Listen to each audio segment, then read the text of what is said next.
ತಾತ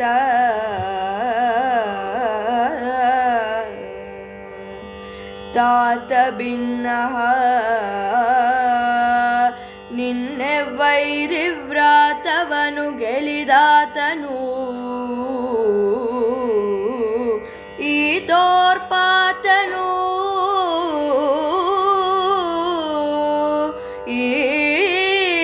ಈತನ ಮುಂದೆ ಮೆರೆವವ ಕೀಚಕಾಂತಕನು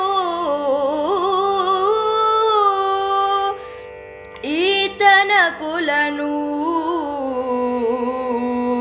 ವಾಮದಲ್ಲಿ ನಿಂದಾತ ಸಹದೇವಾಂಕನು ಅನಿವರಿಗೆ ಈತ ಹಿರಿಯನು ಧರ್ಮನಂದನನೆಂದು ತೋರಿಸಿದ.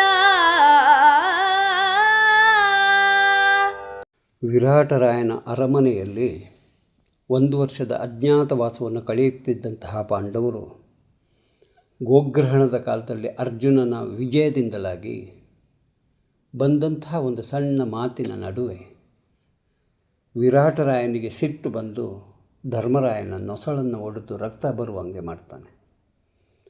ಆ ವಿಷಯ ಭೀಮನಿಗೆ ತಿಳಿದಾಗ ಅವನು ಕೋಪೋದ್ರಿಕ್ತನಾಗಿ ಅವರ ಇಡೀ ಸಂತತಿಯನ್ನು ನಿರ್ನಾಮ ಮಾಡ್ತೇನೆ, ಅದು ಹೇಗೆ ನನ್ನ ಅಣ್ಣನಾದಂತಹ ಧರ್ಮರ್ಜನ ಹಣೆಯನ್ನು ಅವನು ಒಡೆದ ಅಂತ ಸಿಟ್ಟಾಗ್ತಾನೆ.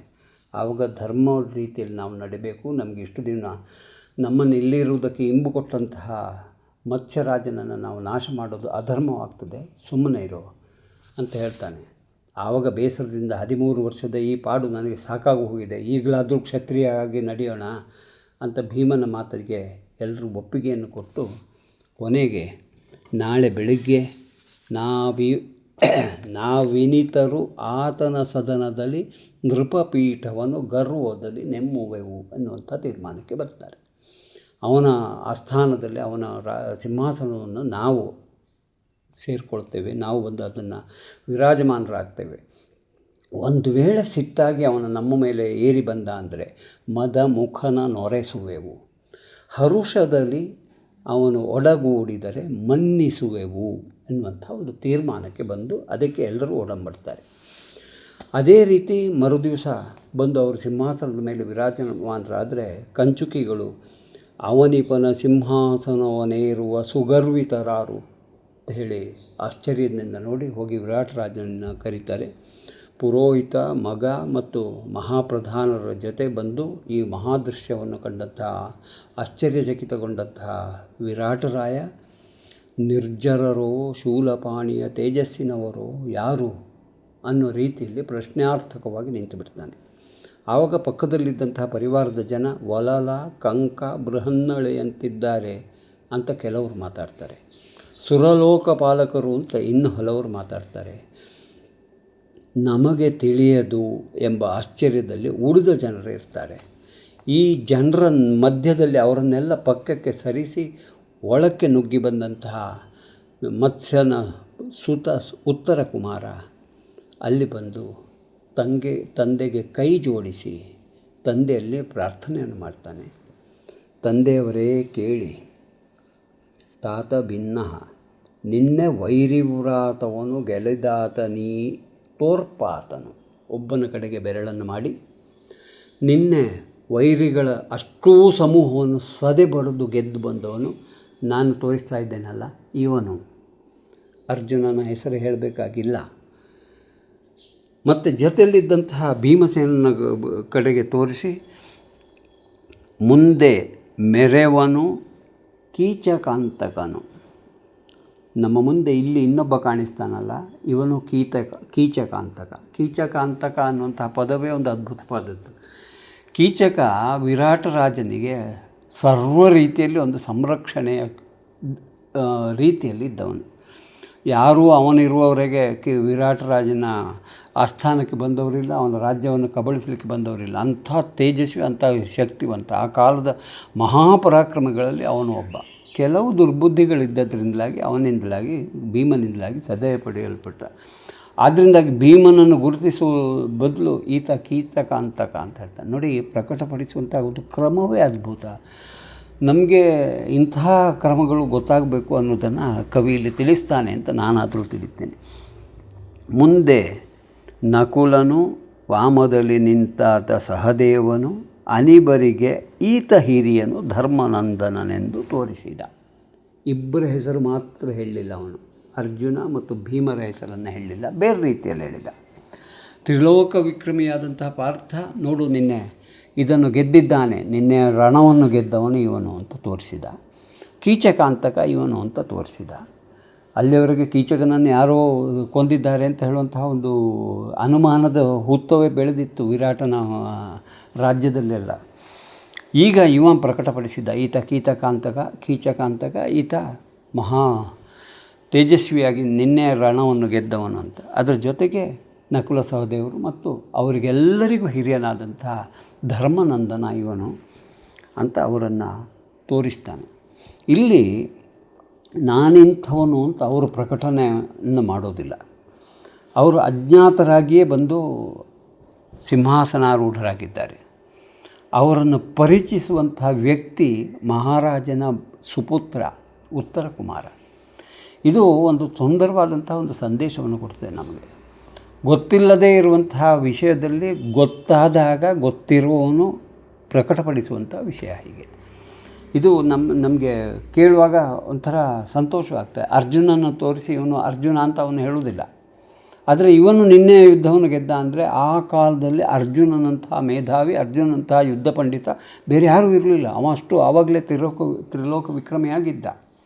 ಆದ್ದರಿಂದ ಇವನು ನಿನ್ನೆ ಯುದ್ಧವನ್ನು ಗೆದ್ದ ಅಂದರೆ ಎಲ್ಲರಿಗೂ ಅರ್ಥ ಆಗ್ತದೆ.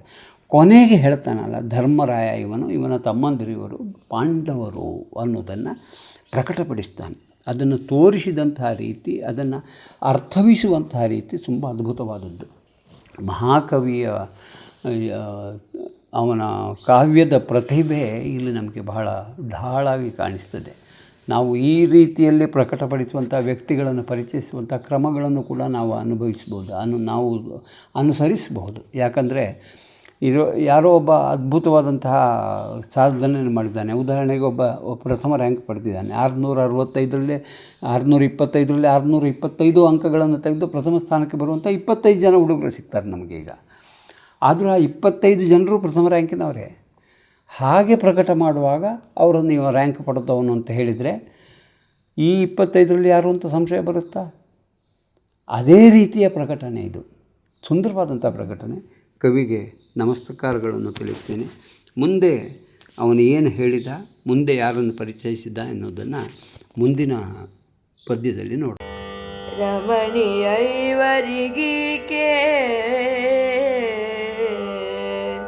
ಕೆಲದಲ್ಲಿ ಕಮಲಮುಖಿಯನು ನೋಡು, ತಾವಿವರು ಅಮಳಗುಣ ಗಂಭೀರರಾಯರು,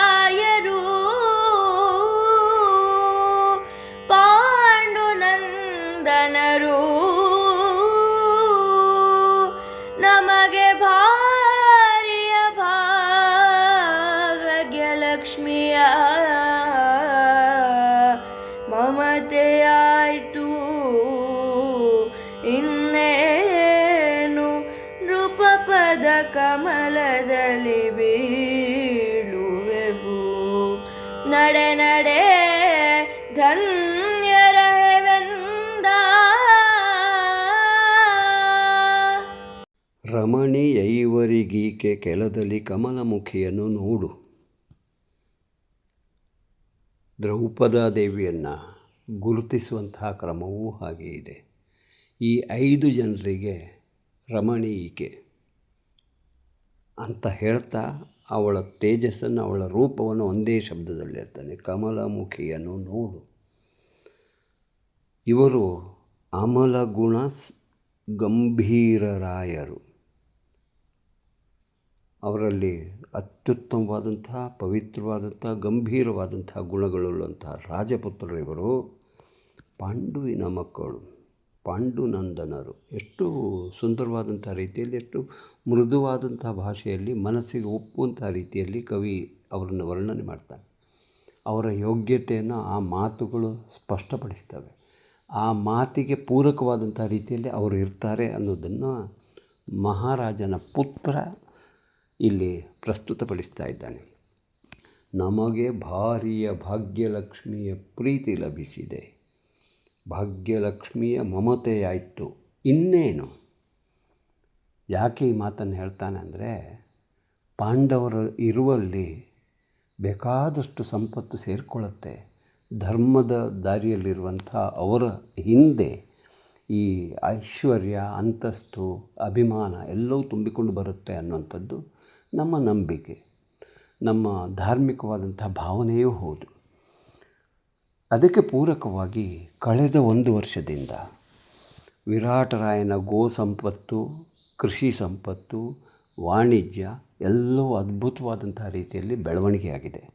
ಶ್ರೀಮಂತಿಕೆ ಅವನ ರಾಜ್ಯದಲ್ಲಿ ತುಂಬಿ ತುಳುಕ್ತಾ ಇದೆ.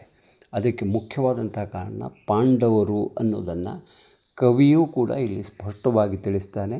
ಆ ತಿಳುವಳಿಕೆ ಉತ್ತರ ಕುಮಾರನ ಮನಸ್ಸಿನಲ್ಲಿ ಬಂದಿದೆ.